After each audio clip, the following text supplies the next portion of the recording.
Hello beautiful people, welcome to my channel. My name is Abigail and you're watching People's Cause.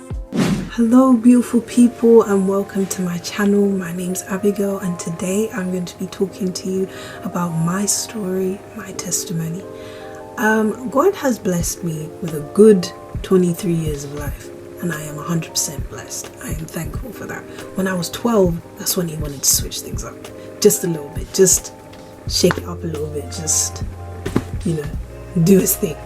So when I was 12, when I was 12, I woke up and I was screaming with pain, like I was pain. There was a lot of pain in my stomach. Passed out. My little brother went, got my mum, dragged her. At the time, the boy's vocabulary was very, very, very limited. So all he could say was my name. So he kept saying, Abby, Abby, Abby, Abby. So he dragged her over to me. I was passed out. When we got there to the hospital, Princess Royal Hospital, there was a lady there and she had realized that the pain that I was talking about wasn't actually what was going on, because what had happened was I was going there. What had happened was I was talking and I was not making sense as to what I was talking about. So my vocab was very non-dissociate. It didn't make sense. Basically didn't make sense. So I could give an example. So basically I'm out here, I've got pain in my stomach, but I'm asking where my dog is. I don't have a dog, by the way. Asking where my dog is, did I do my homework, where's the spatula? Like just random stuff. She was like, that's not, the stomach isn't the problem, so God bless her wherever she is. She was like, the stomach isn't the problem. I think there's something going on with her head. So they sent me over to take an MRI scan. An MRI scan is just, I call it a huge magnet. It is literally a huge magnet, but it's not. It's just a tunnel that people go into and it usually scans certain parts of their bodies. For me, it was obviously my brain. I'd had an MRI scan and they realized that I had a hemorrhage in the brain. So I had a bleed in the brain. One of my blood vessels just went poof and popped. So then I got rushed over to King's College. When I say rushed, I literally mean the word rushed. Like the actual definition of the word rushed is what happened. I got rushed over to King's College. My mama told me this and she was like, how it was so fast, like they couldn't even keep up. Like she had to follow in the back, but she couldn't keep up. I got to King's College, and then I had another MRI scan in King's College, and then they clarified exactly what was going on. And basically what happened was they found out that I actually had something called an AVM. An AVM is an arteriovenous malformation, and it's just basically a huge spaghetti ball of veins and arteries that do not supply blood and oxygen around the body. They just sit dormant, slipping. They just sit there in the brain and don't do anything.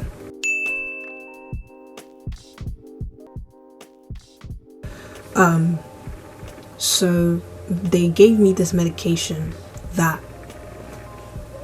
was to help heal the hemorrhage on the inside, because God literally protected me so much. He did not allow the whole thing of, there was an option to do an operation, but God didn't allow it. The why I say God didn't allow it is because the doctors were like, we're not going to do an operation.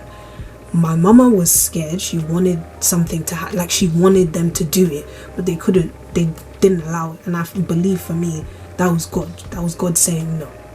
That doesn't need to happen. So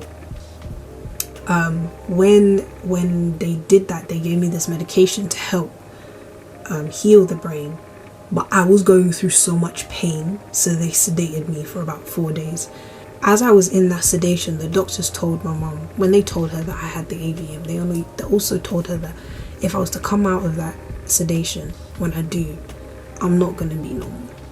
There's a 99% chance that I'm going to be a vegetable. I'm sorry, but I only eat vegetables. I am not the vegetable. Okay.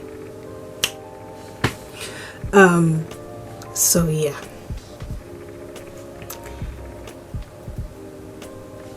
Yeah, so basically that's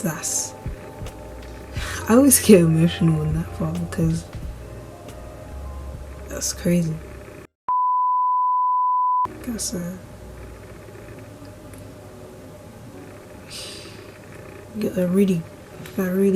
it's just really crazy for me because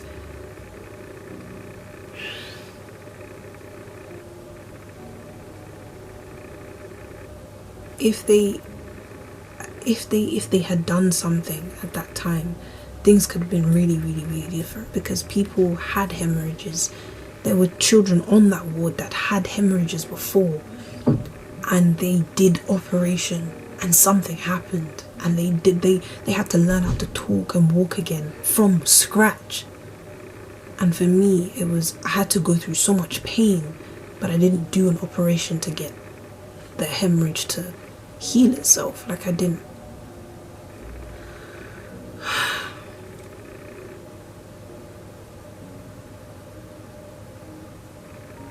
Yeah, that was all good. That's all good. When I came out of my sedation, I was still in a lot of pain. I was still screaming. I was still making noise, and I was very, very, very, very violent.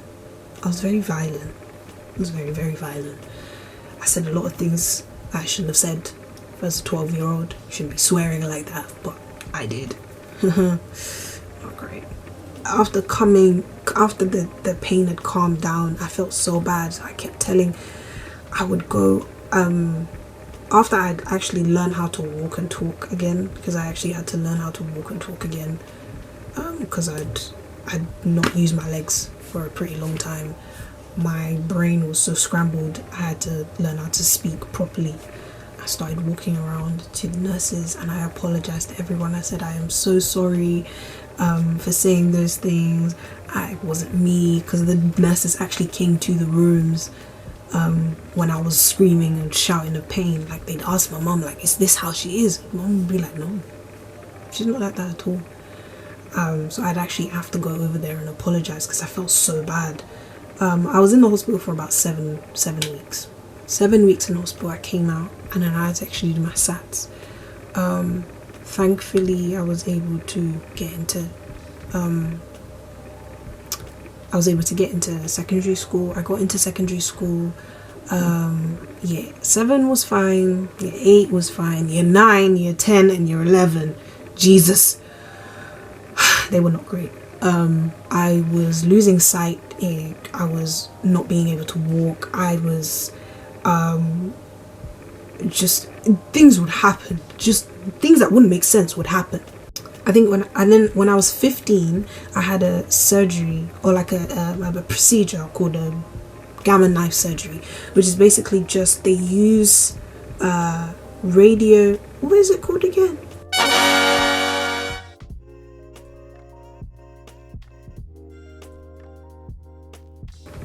Gamma rays. That's it. Yeesh. They use gamma rays and lasering onto where my AVM was to see if they could shrink down the veins. That didn't do much because the AVM is quite big. It was quite big. It was there from when I was born, so it grew. So it was quite big. 17. Boom. Another one. Another atomic bomb. I actually got my first seizure. The reason why I say it like that is just because if there's anyone that's ever been on pain or been in pain, or I don't know if anyone else kind of deals with pain the way I do, but I sometimes try and take the seriousness out of it because I can't. Sometimes crying really just drains me. And I never want to feel like that. I never want to feel like that. I always make a joke out of it. But it's never really a joke. So I had my first seizure when I was 17. Then they just got worse after that. 17, 18, 19, 20. They were just doing the most. So I'd have seizures and they were horrible. They hit me anywhere, everywhere, at any time. They did not care.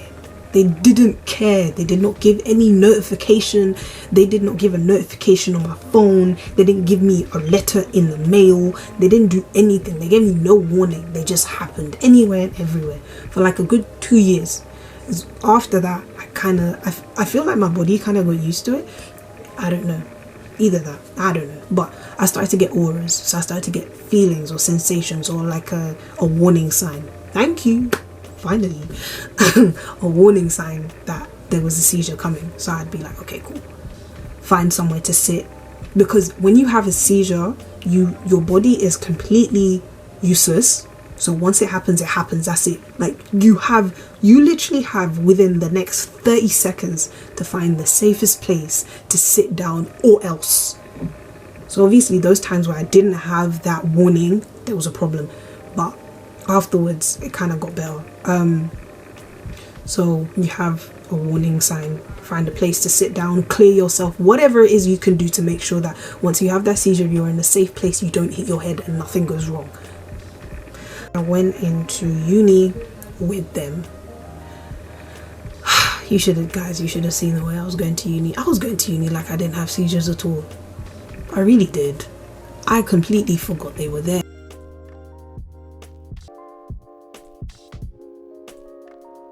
The beginning of 2019 is when I started to have doctor's appointments again. I hadn't had them from like 2015. So then 2015 is when I had them again. So I had 2019, sorry. I had an MRI scan, I had a CT scan, and then I had another one. I don't remember the name. I'll put it somewhere on the screen. I'm not exactly sure. I'll put it somewhere in the video. I had this feeling that, okay, something was coming. And it was kind of like, it was a preparation, but I wasn't really sure. I thought it might have been just, routine checkups and whatnot. My mom came in one day. She was like, Abby, I saw something. God showed me you're going to be healed and you're going to be fine. And I was like, okay, thank you. Like, I listened, but I didn't, because I was going through so much pain. I'd been going through so much pain. I didn't believe it at all.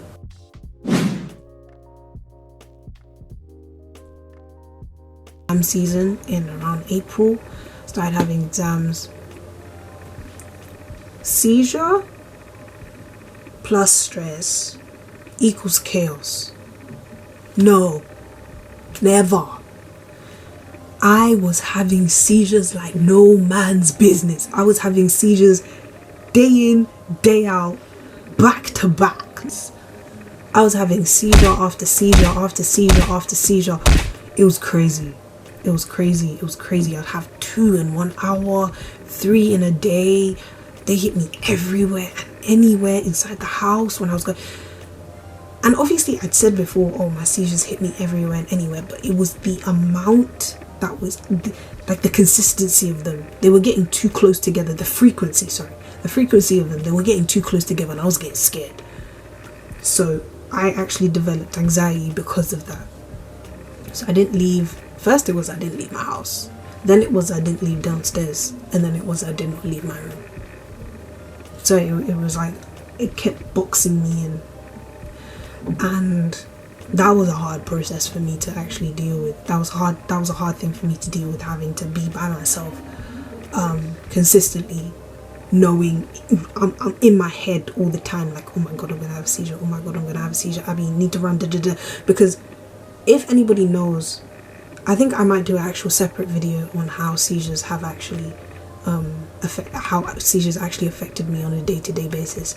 Let me know down below if you want to actually know a bit more about that, but I think I'll put that in another video, just because it's a lot to put in one video. No, it's a lot to put in this video. Beginning of November, I got a letter and it showed the date of the operation schedule, and I was like,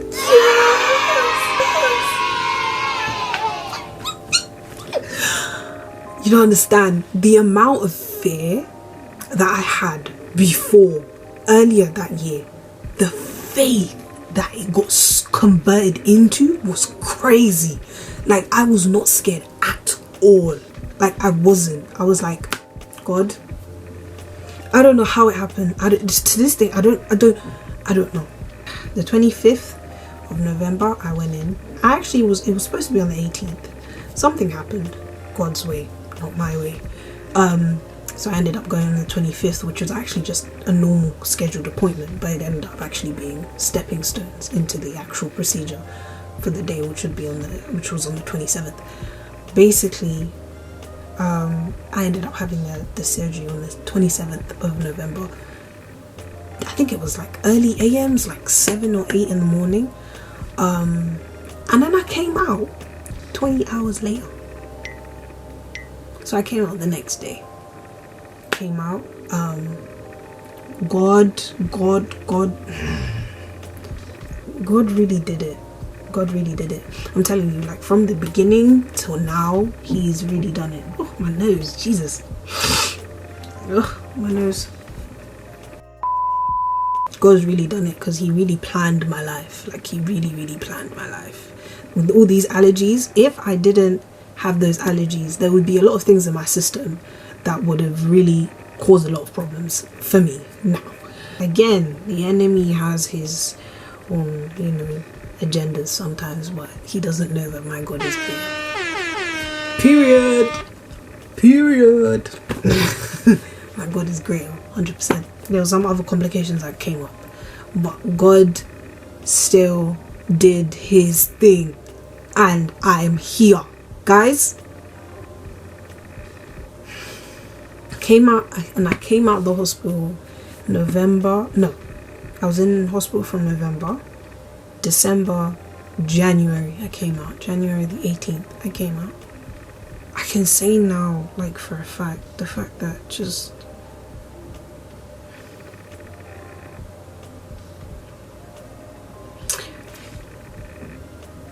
there was a Bible scripture that I read when I was pretty young. I think I was around 12, 13, and it was Genesis chapter 27 verse 15, where he talks about not leaving nor forsaking.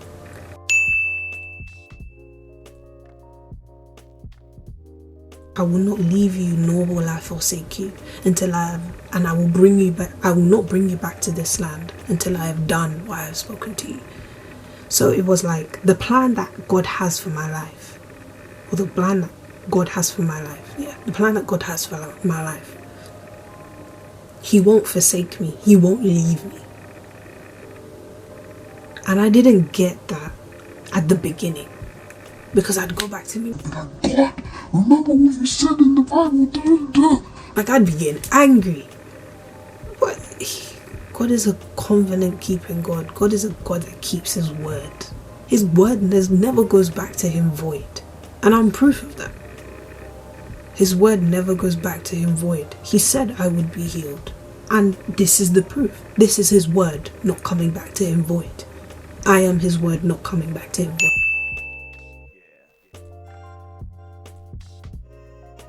This is the promise that he gave my mom. This is the promise that he gave me through my mom.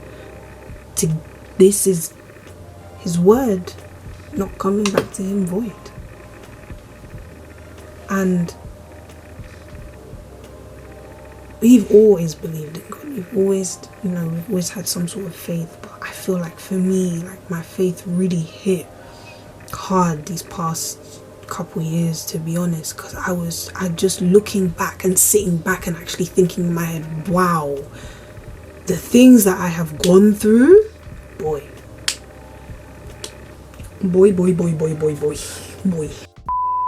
That's me. That's my story. I hope I didn't take too much of your time. Yeah. It's been a long run.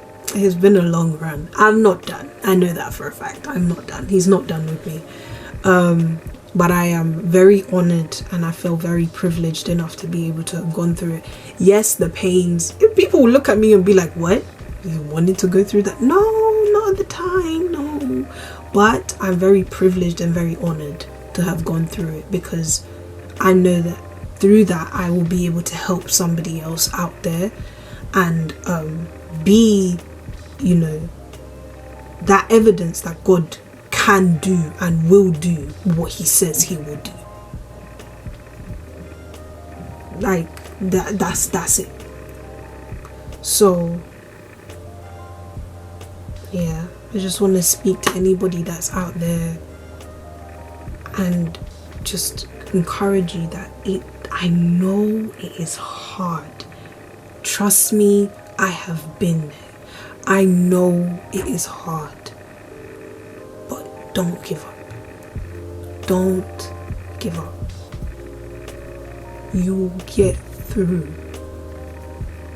It will be hard, but you will get through. You just have to hold on a little longer.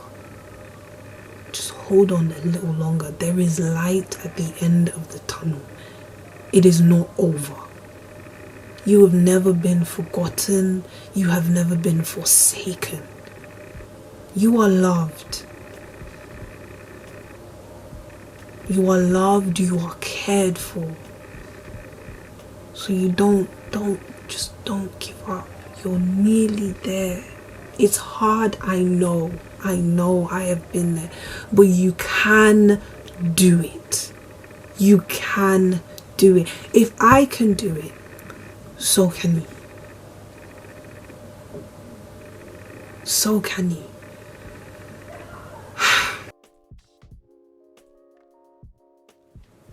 So yeah, that's been, you know, my story, and yeah, you're gonna see my face a lot more, you know.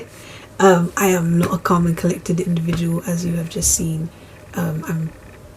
Yeah, you're gonna be seeing my face a lot more, and you'll understand what I mean. Thank you for watching, and I hope to see you in my next video.